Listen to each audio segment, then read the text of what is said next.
everyone, this is Dakota, and this is my discussion response for week 5.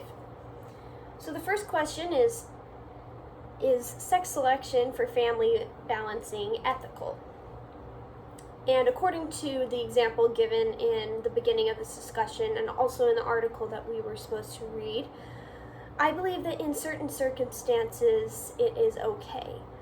Now, I understand that certain individuals maybe can't have babies and also have this imbalance of maybe gender in their family, so they want to have another baby that maybe if they have all boys, they want a girl, or if they have all girls, they want a boy. I understand that. But with my religion and culture, I believe that is unethical in some ways, simply because being a member of the Church of Jesus Christ of Latter-day Saints, I believe that we have almost a set plan for us already laid out, and whatever's supposed to happen is supposed to happen. And so that being said, in my religion, we believe that we have our child spirits already waiting in heaven for us to be born on this earth. And so I think that by having the sex selection possible, we might mess up that system or situation that's going on. But again, that's part of my culture and my belief. So that is why I also think that people should have the option to select the sex of their child. Everyone comes from different backgrounds and different cultures, so I think it's important that we are able to support our own on that. I don't think someone should make a decision based on just one person's culture. And I also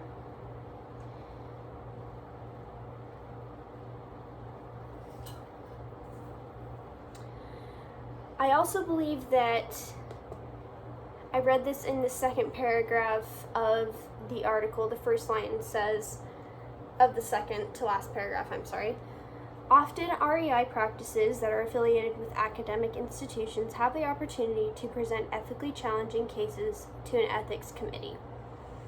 And what this means, and I actually really agreed with this once I read it, is that certain families or parents can bring their own case to this committee, and the committee will accept or decline it depending on the situation. And I think that this is a great idea and a great way for parents, if they really are intentionally wanting to select the sex of their child. I think this is a great idea. And in some situations, maybe it's not the right choice. So I think that in all cases of parents wanting to select the sex of their child, they have to bring a case to the committee so that the committee can either accept or decline.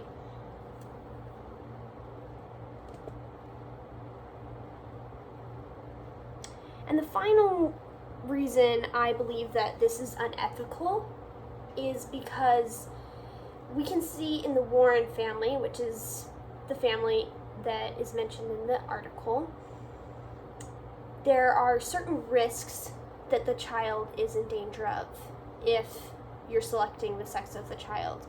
Because this is modified and created by scientists / doctors, there are certain defects or effects that can happen in the future to that child. And I think in some ways that's not fair to the child, simply because you wanted to have a certain gender of that child instead of just having it by fate or by whatever is supposed to happen with your pregnancy. For the second question, we have, does the choice of the method for family balancing matter? I believe that it does matter in some cases because certain situations are more ethical than others. I believe that abortion is wrong. I don't think babies should be killed. They're just innocent creatures that are beautiful and deserve to live. And the other two options mentioned in here, so selecting an embryo and sorting sperm, I think those are more ethical than abortion. While I may not agree with them in some ways, I think that if people were to choose out of those options, those first two would be the way to go. The third question or statement is identify multiple influences on parents' decisions about sex selection, making explicit reference to the information from the Influences on Parenting lecture and information. In the lessons and lectures about influences on parents, I remember learning about specific cultures that want or think that more genders or a certain gender is more easily accepted in their culture. And in some cases, or most cases, that is the male gender, because they're more manly, they're more helpful, they're powerful, they're intelligent, and so this might influence how parents want, or what their parents want to see in their child, a male or female. Second is in week 4, when we learned about the Muslim babies and parents, the lecture taught us that almost every culture expects fertility in the woman. They even say that a Muslim woman doesn't become a woman until she has a baby. In some cases, women can't have babies because of genetic reasons, or they have problems with their fallopian tubes, and that is where in vitro comes in handy. And so how this ties into the influence on sex selection is with in vitro comes the option of selecting the sex of your child. And so I think that, women who are obligated or have this push to have a baby and they know they can't have one without in vitro, they may be pushed to have or select the sex of their child. So that is definitely an influence on that. And the last one is that the stereotype of men are strong and powerful and women are not intelligent or smart enough.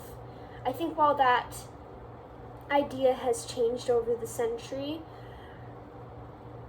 in a way it is still a big influence on a lot of cultures across the world. And people are deciding to have males over women because they think that the males are going to grow up to be more intelligent or powerful and even more successful. So those are just a few influences on sex selection that I found throughout the lectures. Please let me know what you think. Thanks.